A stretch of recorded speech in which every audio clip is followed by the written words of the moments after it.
Welcome to Elevating Consciousness, the podcast that helps you discover deeper levels of truth, meaning, and wholeness. I'm your host, Artem Zen, and today's guest is a professor, writer, and Zen teacher in the Sanbo Zen tradition.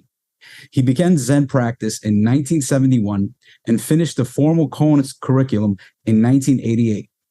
For many years, he has taught as a professor of Buddhist and comparative philosophy. Although he has retired from academia, he continues to lecture internationally, focusing primarily on the intersection of Buddhism and modernity and what they can learn from each other. Unless he is traveling, every Friday morning, he guides an online meditation, followed by a brief Dharma talk. He's the author of many books, including Lacking Transcendence, Ecodharma, and most recently, Nonduality in Buddhism and Beyond. David Lloyd, welcome to the show. Thank you, Artem. You summarized quite a bit there. Maybe I can just add the non-duality book, the most recent one, is actually the oldest one. It just came out with a new edition. Oh, wow. Okay. Yeah, I didn't know that. And also Lacking Transcendence, the one that I think you read. And actually, it's my favorite book. That also recently came out with a second edition. Yeah. Both of them from Wisdom Publications. Yeah. Yeah, very cool. And I noticed that you finished the Zen curriculum in 1988. That was the year I was born. So pretty amazing. Goes to show what an old guy I am, right? Yeah. So, so let me just set a little bit of context for today's conversation. And like you said, I do mostly want to talk about your book, Lacking Transcendence, which Lacking Transcendence, the problem of death and life in psychotherapy, existentialism, and Buddhism. And I remember coming across this book on Amazon, and the title just really caught my attention. I thought this is definitely something I would be interested in. So I added it to my book list. And then some months later, my friend Artem, who also interviewed you not too long ago, was raving about it. So that's when I decided that it's time that I dive in. And yeah, it's really a fascinating book that explores what the fundamental problem of the human condition is through the lens of psychotherapy, existentialism, and Buddhism. And I think a great way to start our conversation is to look at what is the fundamental problem of the human condition. And in your book, you actually look at this from the eyes of many thinkers and philosophers. And there are variations to, the way each of these thinkers and these philosophies look at this problem. And you have kind of a unique way of integrating these perspectives into what you believe is the core issue.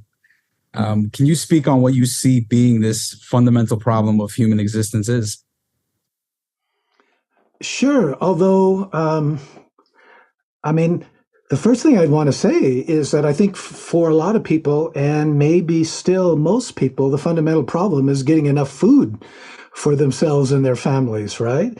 Or, a safe place to sleep, to rest. You and I and the people likely to hear this podcast, we're probably not too concerned about whether, where our next meal is going to come from. So it's assuming a certain level of sort of comfort, which I think, as I said, is going to fit in with most of the people who would be interested in this topic. But taken for granted, as I understand it, the fundamental problem is the delusion of separation. The fact, the sense that there's a me, David Loy, or you, Artem, that's somehow inside, maybe inside my body, inside the head or somewhere, looking out at other people and the rest of the world outside. And because that sense that I think we all have to some degree, because that is actually a delusion, there's all kinds of problems that go along with that. Yeah. And I guess another way that you frame this sense of separation, or at least how we experience it, is you say it's a lack. It's like this fundamental lack. And that's how we experience it. Yeah. Sorry to interrupt you there, but that's the natural continuation, that because the sense of separateness is a delusion, in modern language, I think we could say it's a psychological and social construct. And because it is a construct, because it's not sort of real, it doesn't have any sort of groundedness of its own. The way that we normally experience this sense of separation is, as you put it, a sense of lack, which I think comes out as the feeling, well, something is wrong with me, something is missing, something isn't quite right. So one short way to answer your big question is, what is the fundamental problem of human existence? It is this sense of lack, this feeling that something is wrong with me. And all kinds of things follow from that, because so often we misunderstand what the problem is and try to resolve it in ways that don't work. But there are also, ways that do work better than others. Yeah, so some people will instantly grasp what you mean by lack. And like for me reading the book, it was like, yeah, of course, like I'm very familiar with what you're talking about. But just in case, I want to kind of unpack the flavor a little bit more. And what you're referring to, this lack, it can manifest as like a sense of not enoughness, anxiety, meaninglessness, discontent, what in Buddhism is referred to as dukkha. So lack is fundamentally a strain of all of these, correctly? Is that correct? Yes, good. You're unpacking it better than I did, Artem. Yeah. No, I just wanted people to really get a taste of that, because I think for many, it's kind of intuitive, like when you hear this, because I think most of us can sense that in our own lives. But I do want to make sure that it's like it's clear. And and the next thread that I'd like to follow is, you were saying there's different ways of how we can deal with this kind of fundamental problem. And maybe you could talk about, what do you see being some of the most common and unskillful ways that we as a society and we as people deal with this sense of lack? Well, let me start by talking about a way that is sometimes unskillful, sometimes skillful in the past, right? Which is to say, religion. If you understand, where does religion come? What's the attraction? Why do we become so preoccupied? Why has it been so important in human history? And I think it's because religion traditionally has been what promises us an end to our lack, one way or the other, if only post-mortem. A lot of religion, of course, do what we say now, and then after you die, you'll be okay. What's really special about our situation in the sort of modern secular world is those kinds of answers are less and less persuasive to us. And so they're bringing out other more definitely unskillful answers that I think have always been there, but they've become that much more important in the modern era. In particular, the ones that I would focus on, and I do focus on in the book, money, and what goes along with money, sort of consumerism. Also, given the importance of screens and media in our time, I think fame, the desire to be famous is another lack project. And ironically, you could even consider something like romantic love, the way that many of us understand that. That could be taken as an attempt to fill up our sense of lack. The idea that if I just find the perfect person out there, then that'll, as it were, fill in where I'm lacking and make me content, which of course puts a lot of pressure on that relationship, and it's going to make it very difficult and cause a lot of problems that wouldn't necessarily have to be there.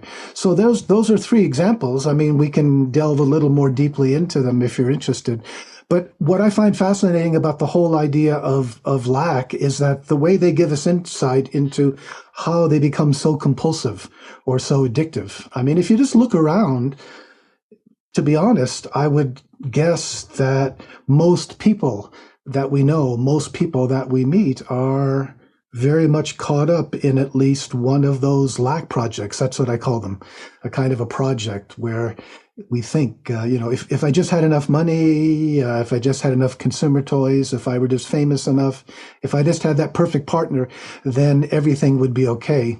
And of course, the big tragedy behind the whole idea of lack projects is they don't work, because those preoccupations are just symbols of the more fundamental problem, the delusion of separation. They can't really actually fill in that. They can't actually provide what we're really looking for on the unconscious level. And so there's a kind of a constant frustration that's built into them. Yeah, and I think that there's another thread that in your book is really strong, and and this is the idea of, like, not the idea, but the fact of death, and how that overlaps with lack. And I think a lot of thinkers and a lot of philosophers kind of saw the fundamental problem being our mortality. It's the fact that we do have to die. And you see it like through the Buddhist lens a little bit differently. So can you kind of explain that nuance of how this lack is different than necessarily like a fear of death? Hmm. Well, it's hard to generalize about Buddhism, right? There's so many different types, and people take it in different ways. So if you just look at the straightforward foundational myth of Buddhism, it's very much about mortality, right? The Buddha supposedly left home, went on his spiritual quest because after protected youth, he suddenly encountered an old man, an ill man, and then finally a dead man, a corpse. And the realization, well, that's my destiny too. That's what supposedly set him off. But the irony there, if you think about it, the Buddha went off into the forest. He had a couple teachers. He tried ascetic practices. And then finally he went off and meditated, had some enlightenment, profound transformation, according to the stories, started this new movement, taught for maybe 45 years. And then what happened? Well, he died. So, well, wait a minute. How did he solve the problem? Well, maybe he solved the problem if he realized that death isn't the fundamental issue after all, despite the fact that we're all, I think, afraid of it to some degree. In fact, I think death too is kind of a secondary problem in relation to this sense of lack. That the fundamental issue, which we can indeed address through certain types of spiritual practices, is not fear of death sometime in the future, but rather something that we're feeling right here and now, which is this sense of inadequacy, the sense that something is wrong with me. Even in the Buddhist tradition, it's interesting, although sometimes there's a lot of emphasis on what's called parinirvana, the actual physical death of the Buddha, the real transformation was that nirvana that he experienced under the Bodhi tree, when he was able to really let go of himself. And I mean, one way to express it, to realize his non-duality, his non-separateness. Yeah. And you're pointing to the sense of non-duality, and this is something that you write about a lot. And I actually haven't got a chance to get through your whole book. But good luck. It's a pretty heavy one there. Yeah, I haven't seen anybody, I think, talk about non-duality so much in depth. So it's definitely something I'm interested in. But maybe you could also tie that in, how this problem, right? This problem of life and death is essentially a problem of being attached to non-dual thinking. It's this notion of subject and object, and that maybe that feeds into this sense of separation. So maybe you could talk a little bit more about that too. Well, this is a huge theme. In some ways, it's the most important theme of all. If I think about somebody like Dogen, the great 13th century Japanese Zen master, he really summed it up in a couple different ways. First of all, he put the problem beautifully when he said, to study the Buddha Dharma, right? To study Buddhism is to study the self, right? So it's not about some abstract philosophy. It really comes down to realizing something about our own true nature. And then he went on to say this paradoxical thing: to study the self, study in the sense of inquire into, right? To study the self is to forget the self, right? To let go of the self. And that's the irony when we're doing something like meditation. By focusing on what our meditation theme is, in a way, we let go of the usual sense of duality, that there's a me that's thinking, there's a me that's planning, that there's a me that's remembering. So we completely focus on whatever our meditation theme is and forget ourselves in the process. And then what happens? The awakening, the letting go, the forgetting is realizing, as he put it, our non-duality or our intimacy with the 10,000 things. And then he himself later, describing his own enlightenment experience, he expressed it in a very powerful way. He said, I came to realize clearly that mind is nothing other than rivers and mountains on the great wide earth, the sun, the moon, and the stars, right? So he came to realize his mind is not something in here the way we normally think of ourselves. This is our mind. This is what we are. Each of us is one of the ways, one of the impermanent, insubstantial ways that this mind is taking form. Actually, my favorite version or summary of this insight, this realization, is not by a Buddhist, but it's by a Neo-Vedantin named Nisargadatta, who put it beautifully. You may have come across it before. He said, when I look inside and see that I am nothing, that's wisdom. When I look outside and see that I am everything, that's love, right? Between these two, my life flows back and forth, and beautiful. That's Buddhism too. The wisdom realizing and the way that wisdom gets embodied, how we actually live it is love. It's not a feeling. It's an engagement with the world and with the people in the world. So, as I understand the genuine spiritual path, that's what it's about. And of course, I'm a Buddhist because I see Buddhism, especially certain forms, as very clear articulations of that. But once you look around, you see it in so many other places, in so many other religious traditions as well. Yeah, I love that quote. That's definitely one of the favorites for me as well.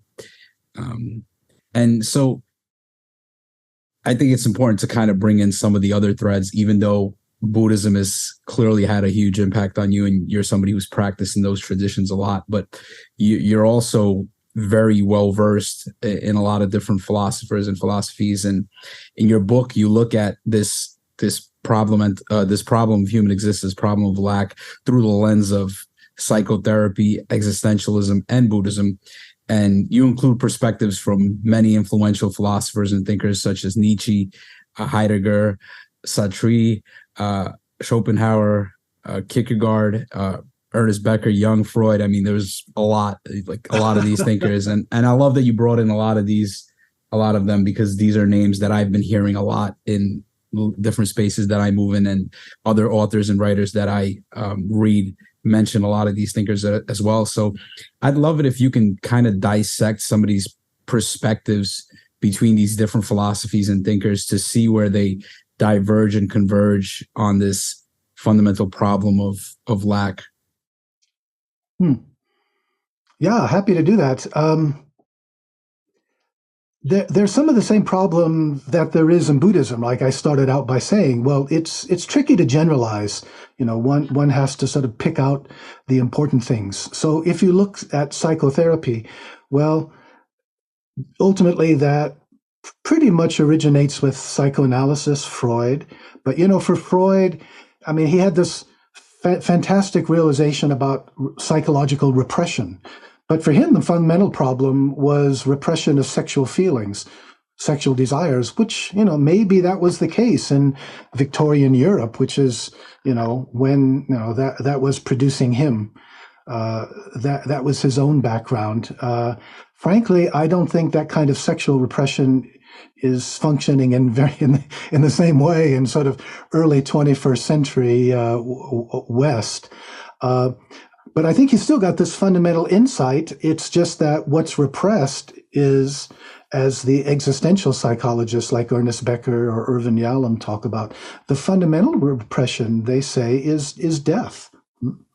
So again, we're going back to this issue of mortality and the fact that we are all indeed afraid of death. And I think one of the wonderful developments in the 20th century in psychotherapy has been the development of these existential psychotherapists who have been helping people get in touch with their repressed fears and being able to make them more conscious and address them more consciously. So in a way, the whole Lack and Transcendence book was a kind of Buddhist take on what the existential psychotherapy that for them the fundamental problem is mortality, and for someone like Ernest Becker, so much so that we all tend to be paralyzed by it.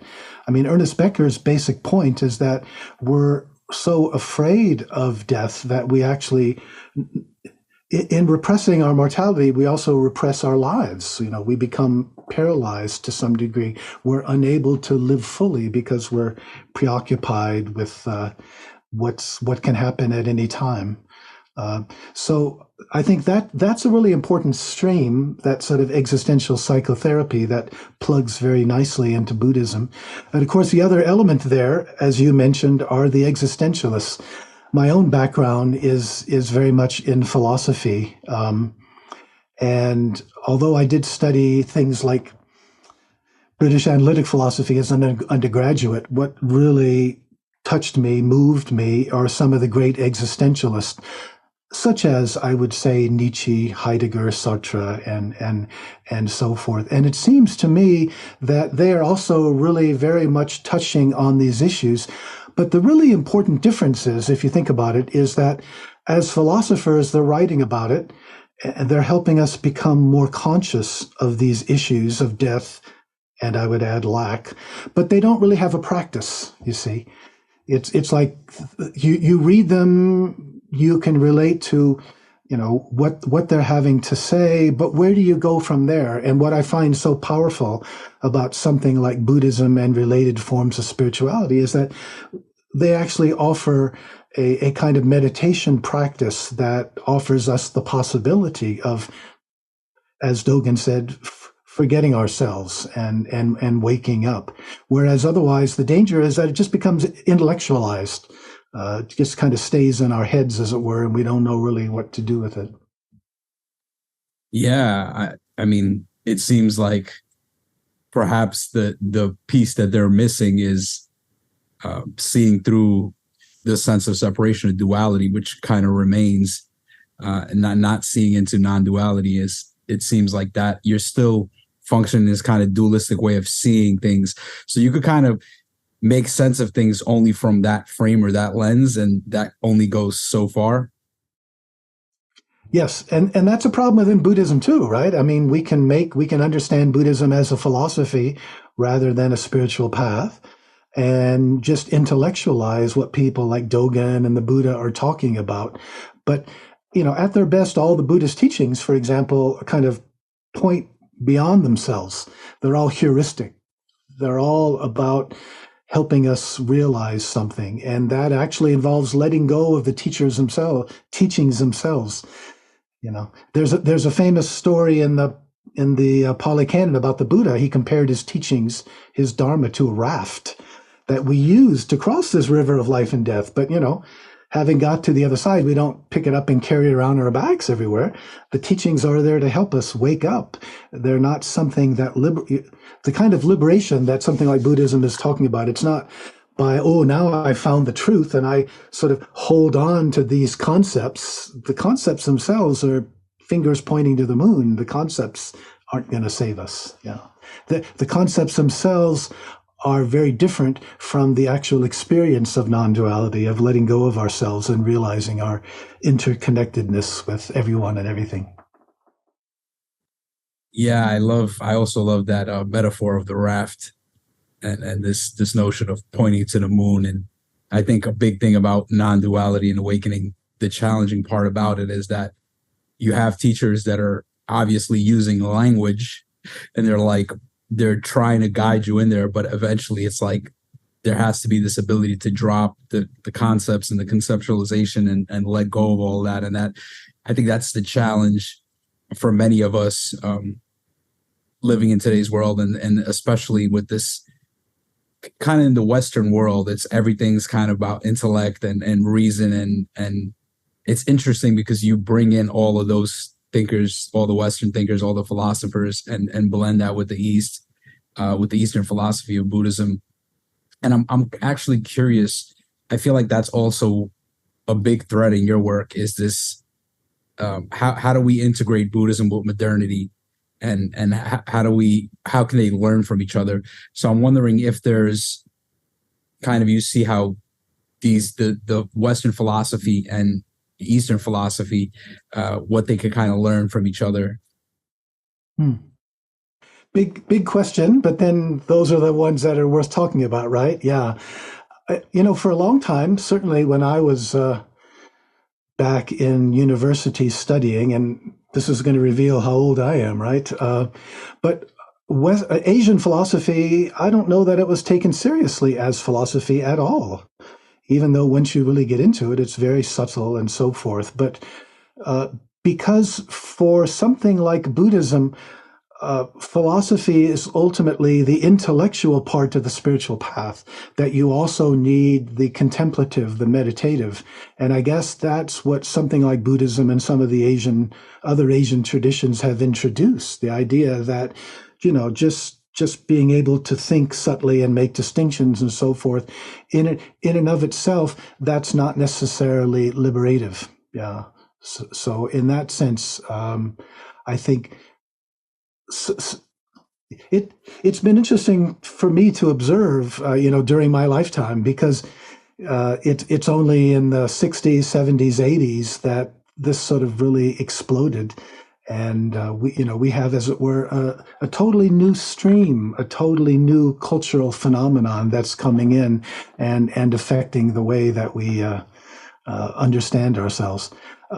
When we ask about the conversation between East and West, what I think often needs to be emphasized is that, as we've been talking, Buddhism talks about individual or personal transformation. And it gives us lots of details about how that can happen.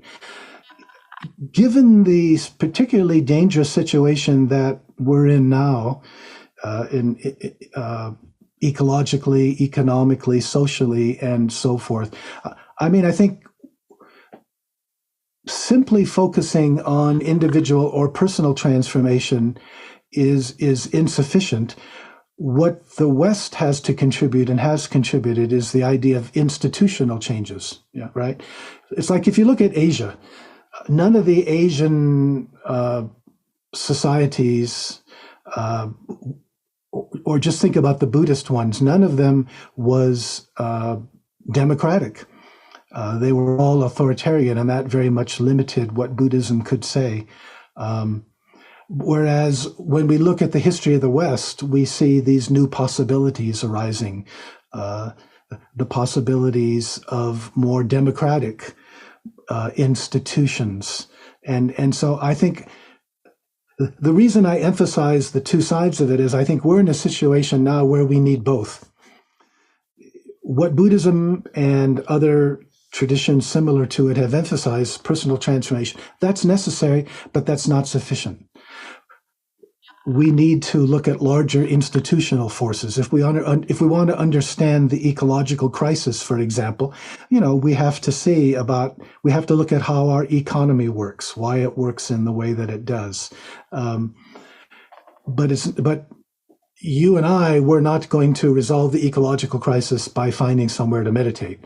Even though that personal contribution can be very important, we also need to learn from what the West has learned in terms of institutional transformation and the possibilities that are built into that. I don't think I said that very well. Did that make any sense, Artem?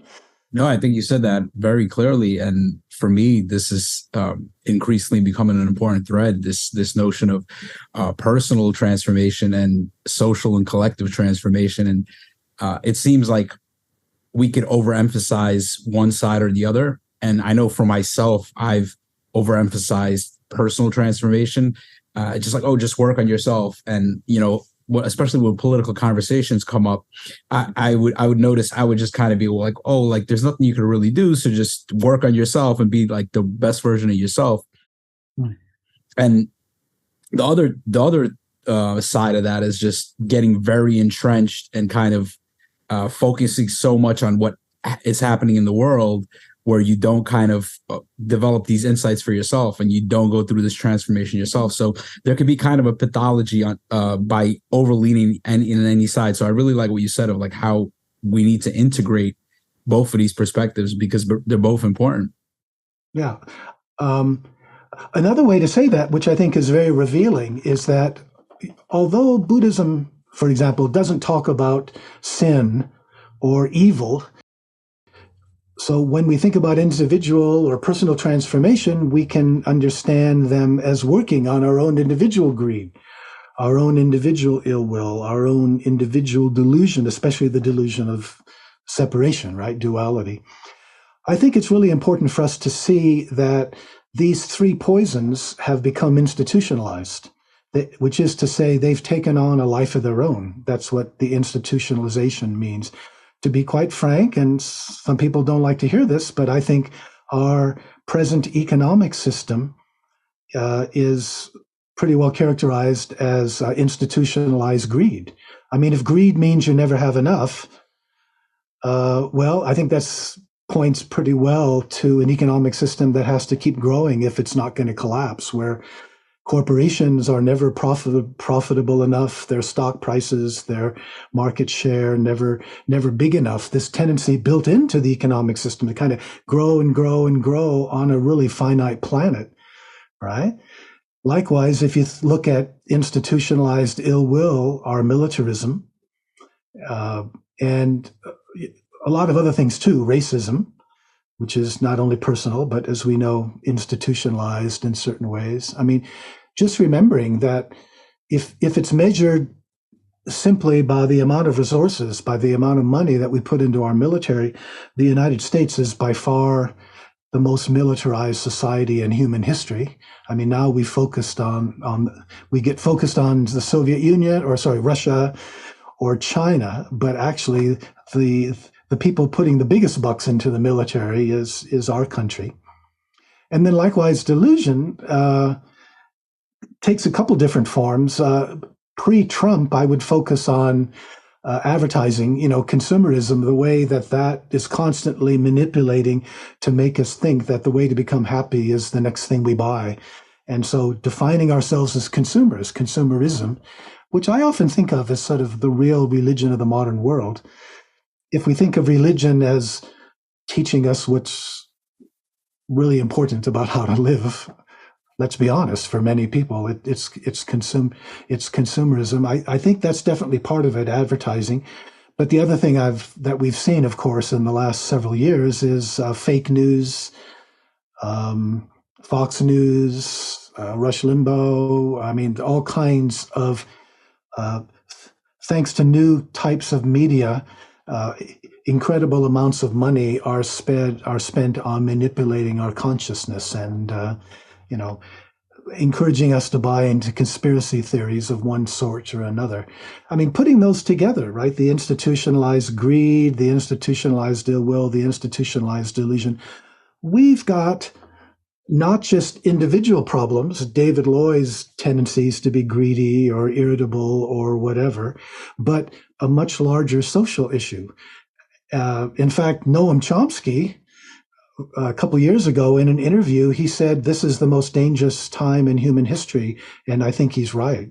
So the idea that we can simply address this by working on ourselves, I think is too narrow. We also need to do that, but we also need to find ways to work together with other people to try to address these larger institutionalized issues, which are leading to ecological disaster and economic disparities, and for all we know, maybe nuclear war. The three things that Chomsky talked about. Yeah. Yeah, I appreciate how you weave those three poisons into the collective, and you also mentioned religion a couple of times, and I think this question of religion, this has been a big topic actually on my channel. I've been speaking to many people about religion and how it manifests in today's world, and I think religion is also related to the topic of meaning. And the cognitive scientist and John Vervaeke, he coined the term the meaning crisis, which points to this pervasive sense of meaninglessness that so many people face today. And I think it was Nietzsche who said, he who has a why to live can bear almost any how.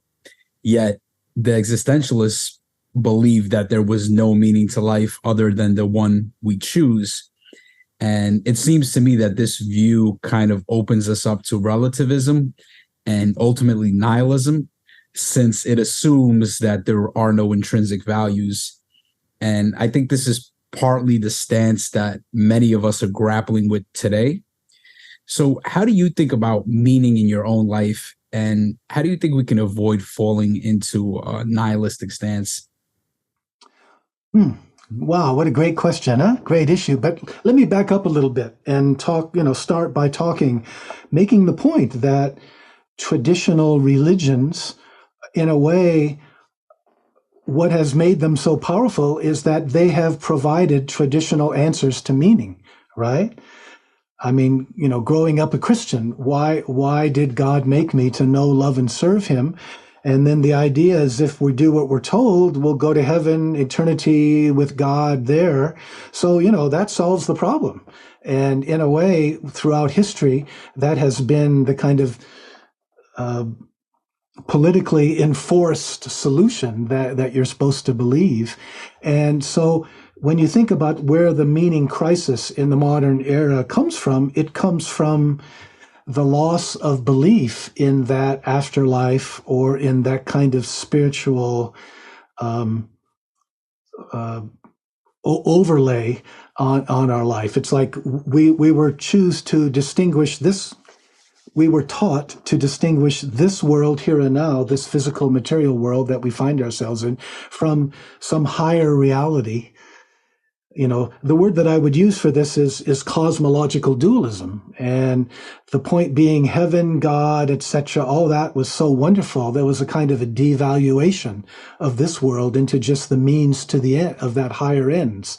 You can put up with horrible things here because if you're a good person, you're going to qualify for heavenly immortality. So then the crisis occurs when we can't believe in that anymore. And it's a crisis in a number of ways. I mean, one of the ways I think is that it's raising this challenge. Does this mean we just dismiss religion altogether, or can we conceive of a different type of religion that wasn't about transcending this world, but was about realizing our non-duality with it, loving it, right? I mean, I think that's what the whole point about non-duality comes from, or goes to, whatever, connects with. Okay, getting back specifically to the kind of meaning situation that you and I are facing, and I think people generally today, one of the implications of non-duality is actually to overcome the kind of subjectivism or relativism, which presupposes a sense of separate self. It's like, here I am alienated by myself. There's this objective, meaningless world. How am I going to make my way through it? That's not what non-duality is talking about. The point is, by forgetting ourselves, by letting go of ourselves, realizing our non-duality with something greater than ourselves, right? Opening up to something greater than ourselves, that we are a manifestation. Out of that encounter, out of that opening up, also can come really important answers about what am I to do with my life? What is the meaning of my life?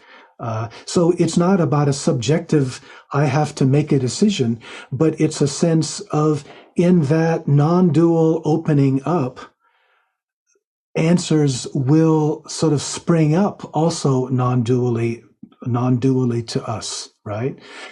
In the Buddhist tradition, for example, Uh, in addition to early Buddhism, which focused very much on one's own individual salvation, awakening, enlightenment, whatever, we also have the idea of the Mahayana, the idea of the Bodhisattva path, right? And I, frankly, Arten, I think this is the single most important thing that Buddhism has to offer today, the idea of this double transformation, that we continue to work on our own waking up, our, dealing with our own individual greed, ill will, delusion, but we know that that's not sufficient. So we're out there because we don't feel separate from other people at this fundamental level. We don't feel, therefore, that our own dukkha, our own dissatisfaction or our own suffering isn't separate from that of other people. Once we realize this non-duality, I think the particular forms, the ways that may manifest will vary. But the fundamental response, I think, is, okay, wow, if I'm not separate from you and I'm not separate from other people, how do I want to live to make this a better world for everyone? It just seems to arise sort of naturally. I remember my Zen master, Yamada Koan in Japan, saying that a genuine kensho, a genuine awakening or insight, a genuine opening up is always accompanied by these feelings of compassion, because we don't feel separate. And if we don't feel separate, then in a way, the fundamental problem is solved. Okay, yes, what do I want to devote my life to? I don't have to play these games. I can see through the duality of trying to become rich, trying to become famous, finding the perfect part. It's like I can let go of those. If I let go of those, what is there? What becomes apparent? And what's apparent is, guess what? I'm not separate from all of this. I'm not separate from everybody. But given who I am, given the kind of character, the abilities, the education, the context, given who I am, what do I have to offer? And I think that is fundamentally pointing to the non-dualist answer to this problem about the meaning of one's life. In a way, it's not an answer for David Loy to sort of, it's more, wow, what do I have to offer? Just becoming aware of those possibilities. I hope that made some sense. Yeah, it sounds like when we're fully engaged with the world and in the world, it's like that problem dissolves. There isn't this problem of meaning. It's only when we're sitting there by ourselves in the room thinking about what is the meaning of life, or feeling a sense of meaningless, that it becomes an issue. And I think you also, and I'm actually curious, have you ever heard of David Chapman? Maybe not. Yeah, so he's somebody, he writes a decent amount online, and he's also into Buddhism, and he wrote this hyperlink textbook called Meaningness. And in your book you actually talk about, and he speaks about this, how there's religion gave us the view of eternalism, which is everything has a meaning, right? And then the opposite of that is kind of nihilism, where it's like everything's meaningless. And then you speak about meaning freeness, and his book it's called Meaningness. So I think what he means by meaningness is the same thing that you mean by meaning freeness. And and I don't, this is, there's this idea, which, because a lot of people are talking about meaning, but I feel like this approach to finding meaning or resolving this issue of meaning is rarely talked about. And I imagine because there's not much to say there if you're not actually perceiving nebulosity or emptiness or some sense of non-duality, because then you're still seeing through a dualistic frame. Then this whole resolution makes no sense. I think it also kind of, this idea, I had this other guest, Stephen Jenkinson, and he talks about this hope and hopelessness. And to me, those are, hope is like eternalism and hopelessness is like meaningless. And he talks about this idea of he's like, I'm hope free. So I love this kind of thread that I see happening, and it does all seem like it's related to understanding emptiness and non-duality. I'm talking about that, like that sort of thing too, the issue of hope versus despair, because it comes up so much when you're dealing with ecological issues. I mean, we're in a bad situation and things are getting worse. We're responding in some ways, but clearly not adequately, not doing enough fast enough. And so, I think a lot of us are caught up in this duality of hope and despair. And of course, it's a duality in the sense that each feeds off the other. And so to be free of hope is also to be free of despair, not to be motivated by that. I think that if it's really important that our ecological engagement and our social engagement generally, right, be motivated, not by fear, by love, right? I mean, remember that Nisargadatta quote, when I realize that I'm everything, that's love.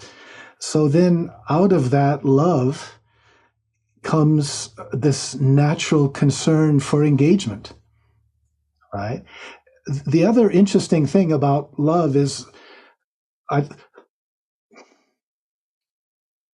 rather than despair, I think it's really important for us to get in touch with our grief. Because if we're paying attention what's going on now, there's a lot of suffering, there's a lot of personal and just massive scale grief in many ways, but certainly in terms of what we're doing to the biosphere. And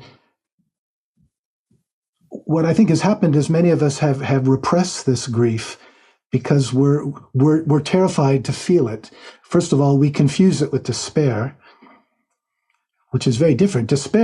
Hope and despair are like head trips about what's going to happen, what can happen in the future. But grief is something we can feel right here and now. And as somebody put it, grief is the homage we pay to what we love. I remember once I was in downtown London, and there's a little memorial to the victims of 9/11, which we've just had, of course, 2 days ago. And the only thing on the memorial is grief is the price we pay for love. If we repress our grief, in a way, we're going to repress our love as well. And it's important, I think, to get in touch with our grief and to be able to feel it, because there's also something wonderful about it in the sense that it can really cut through so much of the bullshit of our lives. It can really ask us what the hell's really important. Am I going to get caught up in these little ego things, or, what's really important? And the grief, there's nothing better than grief because the grief is the other side of our love. And more and more, I think that's exactly what we've got to get in touch with. And then out of the love, I think meaning arises spontaneously according to the situation we're in, according to the kind of person we are. Maybe I can just add here that because I wrote a book on Ecodharma, Buddhist teachings for the ecological crisis, people ask me, they'll contact me and they'll ask me, like, what should I do? I want to be an eco-sattva. What should I do? Even though the book says pretty clearly, Buddhism doesn't tell us what to do, right? Because the situation of the Buddha 2,400 years ago, Iron Age India, very different. We're not going to find specific answers in Asian Buddhist texts.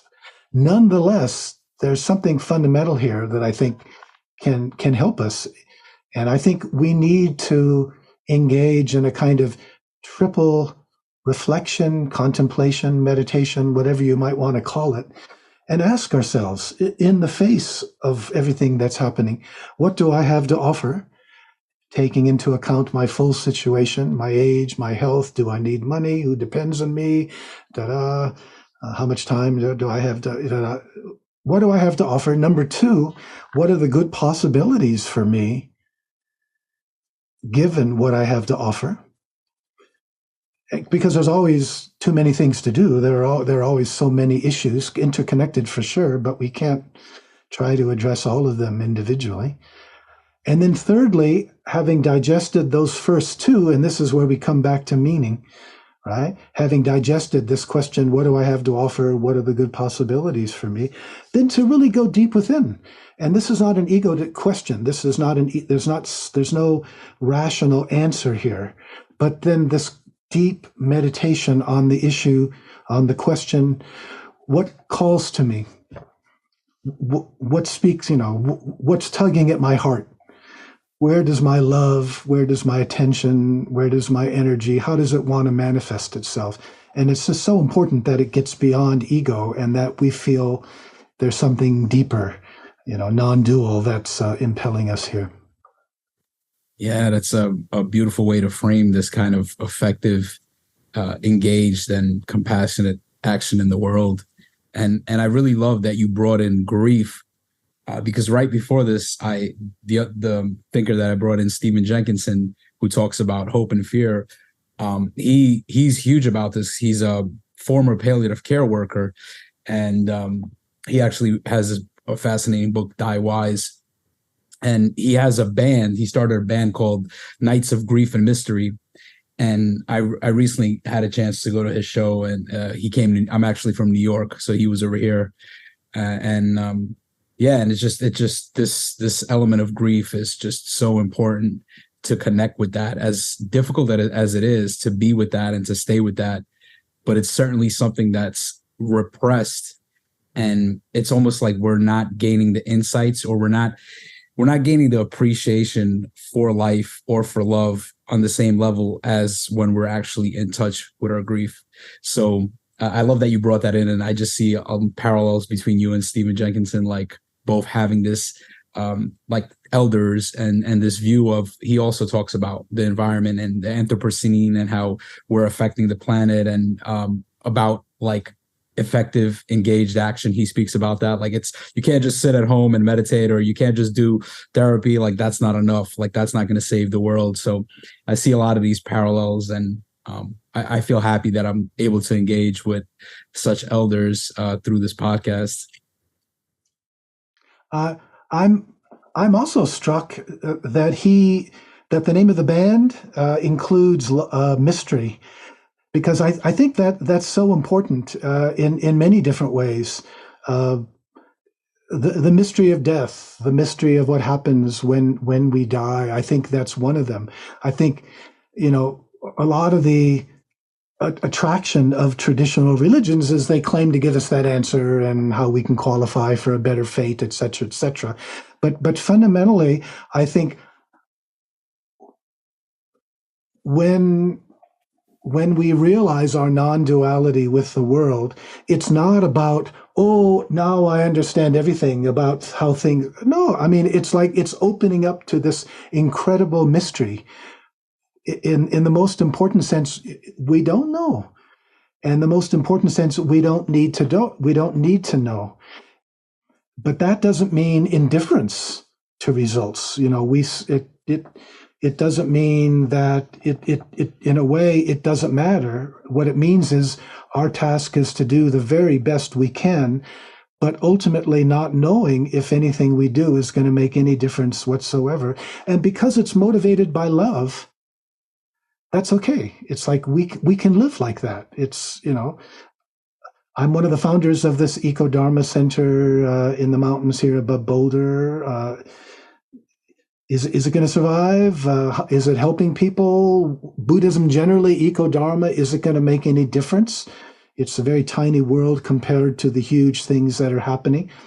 I don't know. And yet, what else do we want to do with our lives? So in a way, the path, as I understand it, is about opening up to this vast mystery that envelops us. And it's not about sort of penetrating the mystery and trying to understand everything, but acknowledging it and acknowledging within that greater mystery our task of doing the very best that we can. Now I'm starting to repeat myself.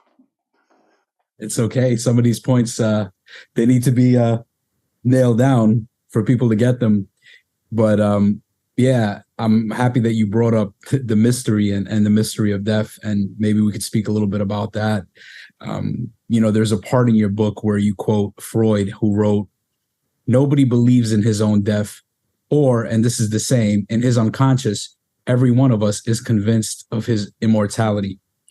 And you also quote Carl Jung, who seemed to agree to Freud's statement when he wrote, "On the whole, I was astonished to see how little ado the unconscious psyche makes of death.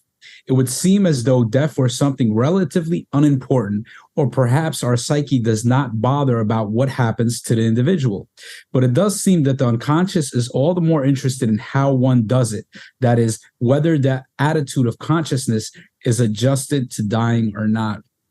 And you follow that up by writing, "From this lack of concern, however, one can draw opposite conclusions by regarding it either as a revelation about the immortality of the collective unconscious or as a costly delusion." And I found this part, and I found this part interesting, as I've often had this thought that maybe, just maybe, our lack of concern or our ability to believe in our death is pointing to how there's ultimately no death.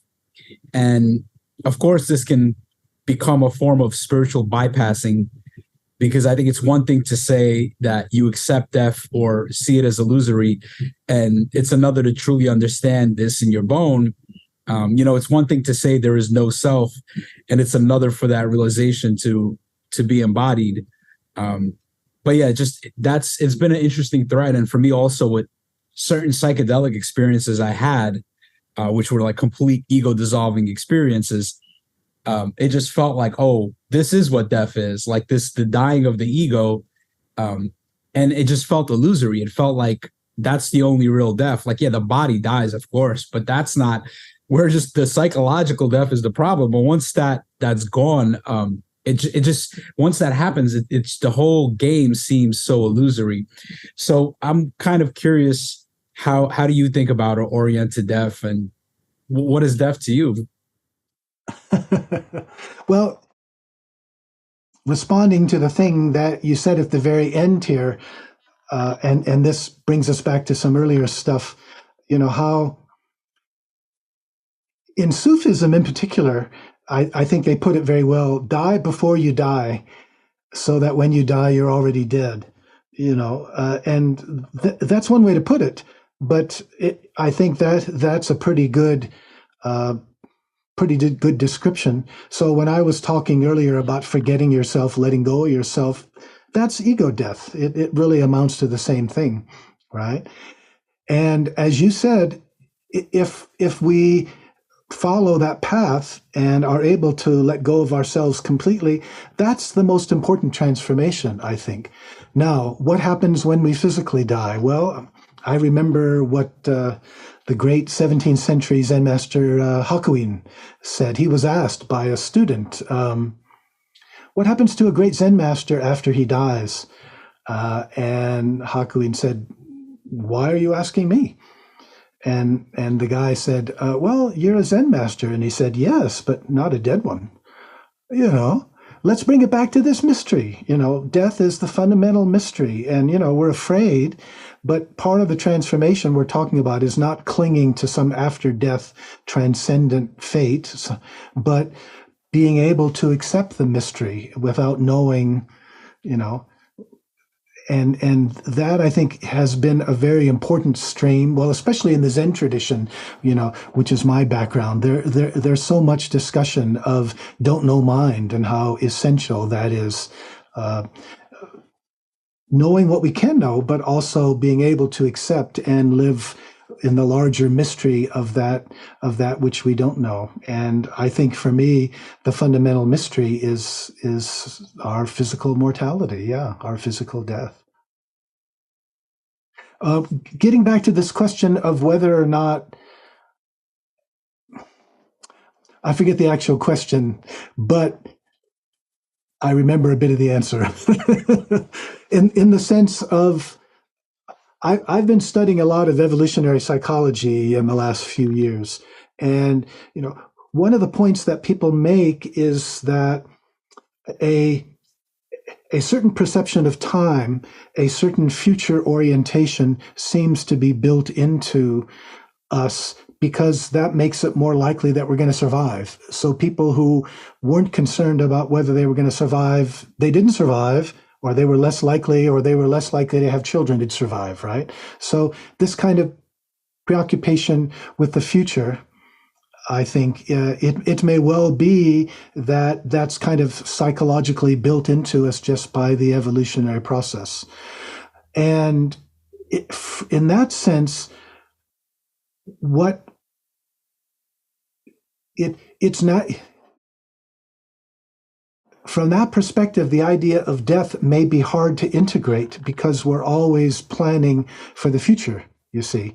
And so that may be why we're preoccupied with what happens after we die. We're always trying to ground ourselves. The way of experiencing time, I think, has really important implications for the sense of lack that we started out talking about, right? How, in addition to having unskillful ways that we try to resolve our sense of lack with money and fame and so forth, power, what's built into those is always a kind of future orientation as well. The idea being that what I am, what I have right here and now isn't enough, but when I have enough of X, when I have enough money, fame, power, perfect relationship, whatever, then I'll be okay. And so built into that is this denial, or you can even say devaluation of right here and now, the present. The present has meaning as a cause that can help us get to where we want to get to, where we think we need to get to in the future. And so what happens is we think of time as something outside of ourselves that we're sort of locked into.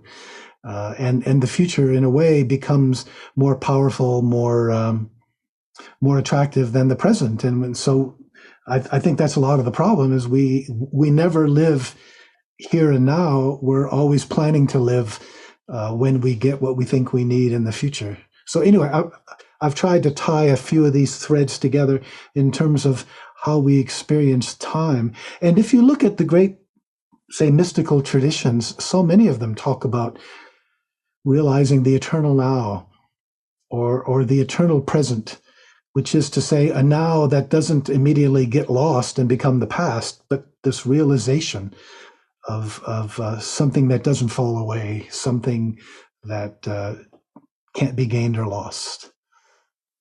Yeah, I love that you brought in time. I sometimes say that awareness is not something that arises in time. Time arises in awareness.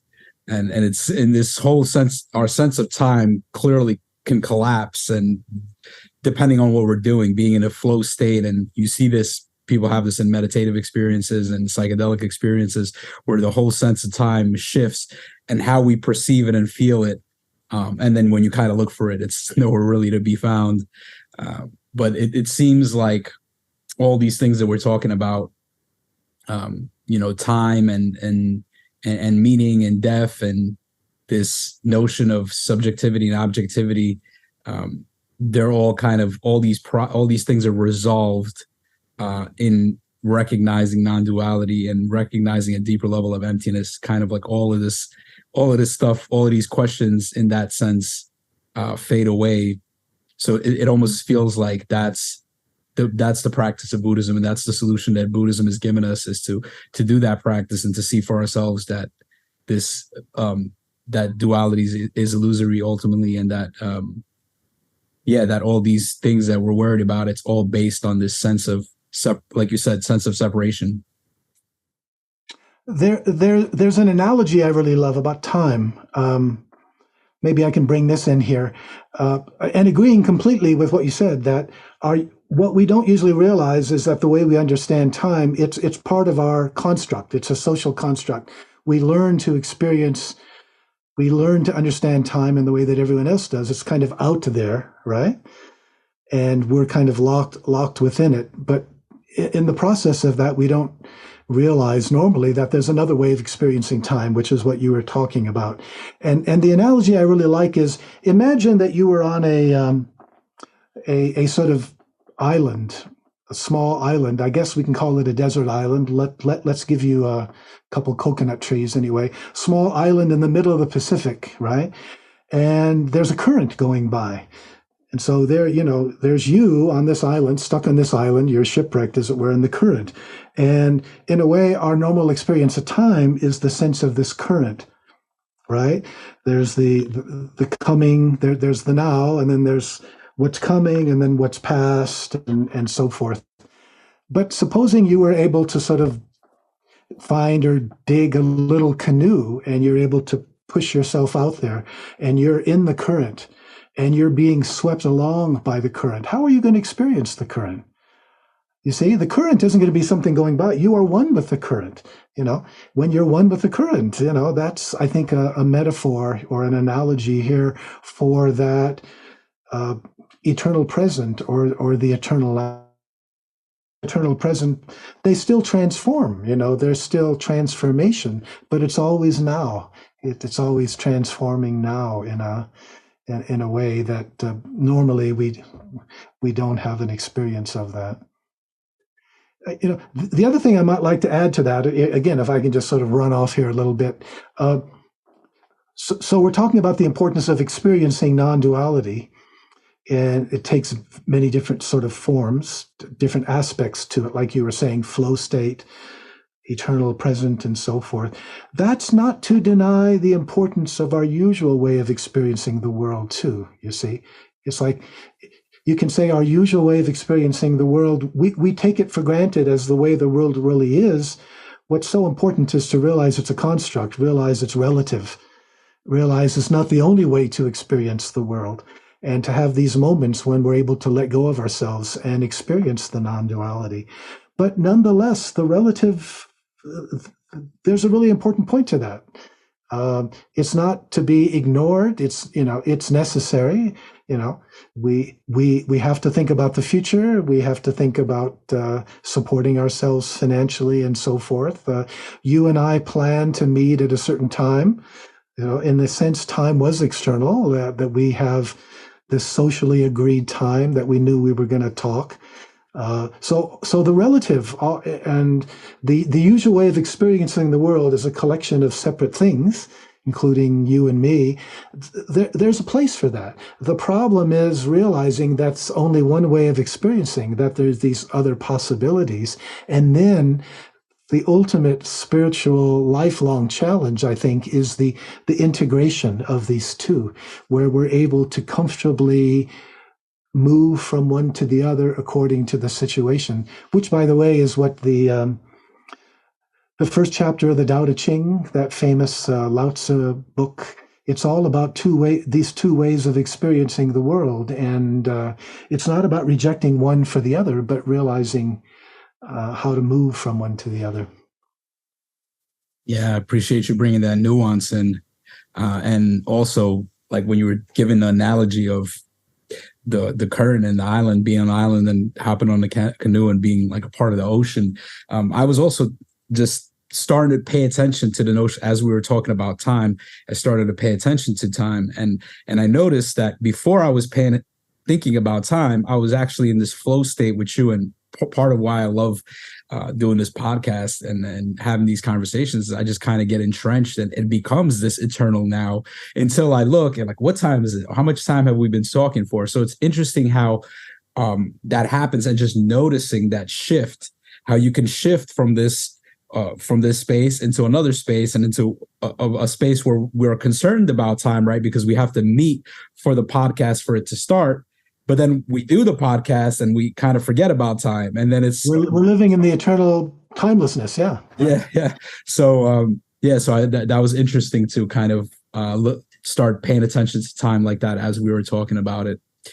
And so, you're somebody who's a longtime meditator and Zen practitioner, and having done such extensive and intensive training, have you been able to resolve this pervasive sense of lack within yourself? Please say yes, because you give us some hope. What about yes and no? Can I do both? Yeah, for sure. Yeah, Because we are talking yeah. about No, emptiness and non-duality. and that's a great question. I mean, whenever I read a philosopher, I want to know just not only what their great thoughts are, but how well have they been able to integrate them into how they actually live. I think that's really important. And that's why somebody like the Buddha, you know, it's not only that he had a lot of profound things to say, but you look at the way he lived, and it doesn't always work out that way. But anyway, coming back to my own situation, I said yes and no because, yeah, well, in a way, this follows perfectly with what we were just talking about before, in the sense that, well, two things. First of all, the basic understanding that we've been talking about, seeing how the desire for lots of money, or maybe better for somebody like me, like fame, desire for fame, right? Wouldn't it be great to be a great Zen master? That's been just to be able to see that that's a game that I'm playing with myself. It's a kind of spiritual ego, and to see why I might be playing that game. To that extent, there's a certain kind of spaciousness that means that I'm not completely identified with it. So there is a certain kind of freedom built into there. What that means, however, it doesn't mean that I'm totally indifferent. It's like it's not as though I've completely escaped these lack projects, but sometimes there's more of a pull to them than not. And to be honest, getting older, there's something freeing about that too. But so it's the sense of sometimes I can still get sucked into them, but when I'm sucked into them, it's much easier to see through them. And to that extent, be able to sort of become spacious and not identify with them in the same way. So there's a kind of a dialectic going on there. Yeah, sometimes I can get caught up in them, and sometimes they just seem very funny lack projects that it's quite hilarious the way that I can sometimes take them seriously. Yeah. So the short answer is yes and no. And maybe somebody like the Buddha, or the great Zen masters, the greatest, maybe their insight was so deep that they were completely, and that was never an issue. Maybe not. It's interesting how we tend to, what's the word, apotheosize, make them perfect beings. Maybe they were, maybe they weren't, maybe they were like us, maybe it's more of a continuum or not. But in a way, it doesn't make a difference. I still do the best I can. Yeah, I kind of appreciate the spectrum, the having the spectrum of just getting caught up in that stuff less, and not necessarily having to be this perfection. And I think, there's a lot that can be said about these models of awakening that so many of us have, these, being perfect and transcending emotions and never getting upset or not dealing with any of these things. So I think there's a lot that could be said about that. But in my experience and just looking at these things, it does seem like this, looking at things as a spectrum, and just, falling out of the view less, just, that's good enough. Like, if I could just fall out of the view a little bit less as I get older, that's good enough. And wouldn't it be great if your podcast was the number one podcast in the world? Wouldn't it be great if everyone read my books, and I not only actually made a little money, but I was the most famous Zen master? The fun thing is how these become hilarious after a while. Sorry, I'm interrupting you. I can see you've got something more to say here. No. That's exactly right. I think that's what it is. It's like getting caught up in that. And it's like I get caught up in that. There's times where I'm looking at the views or I'm thinking about it, and there is a part of me that's like, oh, I want the podcast to be bigger. Of course. I want to reach more people. I think I have a collection of guests and they have great ideas, and maybe their ideas are better than somebody else's ideas, But there is something when you could kind of see through the illusory like pursuit of that and how it's just funny and it doesn't have to be serious and it's just a game. So yeah, it's interesting to see to fall out of the view and then get back in the view and just kind of see that it's not so important. And I guess what I wanted to kind of follow that up with is what are at this, you've written all these books, you've lived a full life in a lot of ways. You've done a lot of these, you've done a lot, you've done a lot, you've written a lot, you've went deep into Zen practice. But I'm wondering, what are the major, if any, major questions you're still kind of grappling with, or challenges you're dealing with in your life today? Just kind of curious, like where you're at. in that and like, well, getting older, even if you're not dealing with major health issues, there's niggling ones, and then memory and all that, but that's not, let's not go there, right? That's everybody though. It's like everybody's but yeah, that's everybody. Oh, you're too young to. That's what I thought. I thought I was too young, and then life showed me that I wasn't. So, you never know when certain things happen in your life at any age. So, boy, it's true. It's sobering to remember. We're always old enough to get ill. We're always old enough to die. But anyway, getting back to your question. I've been working on a book for a number of years. In fact, it's been on my mind for a long time, even while I've been working and writing other ones. And so that's what I'm sort of trying to finish now. I've done 2/3 of it. And again, all the books I write are sort of connected. They're all different aspects of one sort of corpus. And the big thing I'm concerned about is number one, understanding the really dangerous situation we're in today, the kind of problems we have.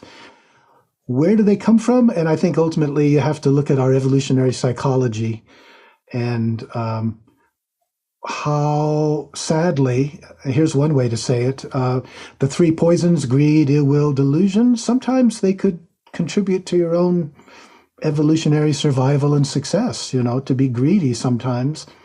It might be a good thing in the sense that you are more likely to have descendants. So I think there's a certain kind of self-centeredness in a number of different ways that is one of the things built into us, but it's not the only thing. There's also what's called group selection in psychology, where there's this tension between, what's the best thing for me, but also what's the best thing for our group, especially when we're competing with other groups. And there's this tension, which we know as the struggle between good and evil. I think that's actually the origin. But then I'm interested in understanding this in terms of the connection with religion, especially axial age religions, the religions that developed at the time of the Buddha. Before then, religions are more tribal, or they're connected with a civilization, like the emperor, the king. He's also the top guy of the religion, because the religion is, and then you get new types of religions that emphasize universal compassion. Christianity, Buddhism being two obvious example. But the downside of them was the way that they emphasized some transcendental dimension, and so. Like we started out talking about, how when you're focused on that, it ends up so easily devaluing this world. This world just becomes a means to achieve some post-mortem salvation, that sort of thing. And then I think a lot of those perspectives, a lot of those religions are collapsing. So I'm really fascinated by this question. what would it mean to have a religion? What would it mean to have a spiritual path that was focused on not transcending this world, but cherishing it, but loving it? And this involves, it's interesting, once you look at the religions from this perspective, you see lots of alternative things coming in, not just something like Zen and Buddhism, but, the mystics, which are not focused on sort of postmortem transcendence, but the Sufis, the Christian mystics, Meister Eckhart, Vedanta, Lao Tzu, Chuangzi. Once you actually look at their teachings, you can realize that there's a strong stream there that's not getting caught literally in these metaphors of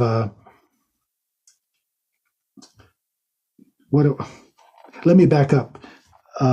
Joseph Campbell made the point.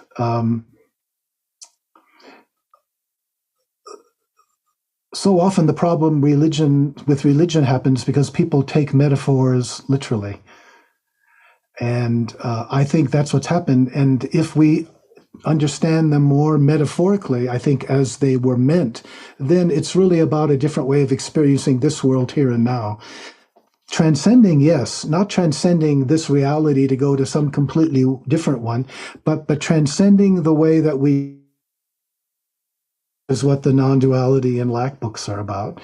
It's transcending our usual experience. It's transcending the socially and psychologically constructed reality so that we can realize, hey, this world is actually quite different than I thought it was. What would it really mean to have a religion that was focused on that? And so that's very much along the lines of what I've been working on for a long time, but getting more into the nitty gritty of how that might be done with particular religions. Yeah. I hope that made some sense.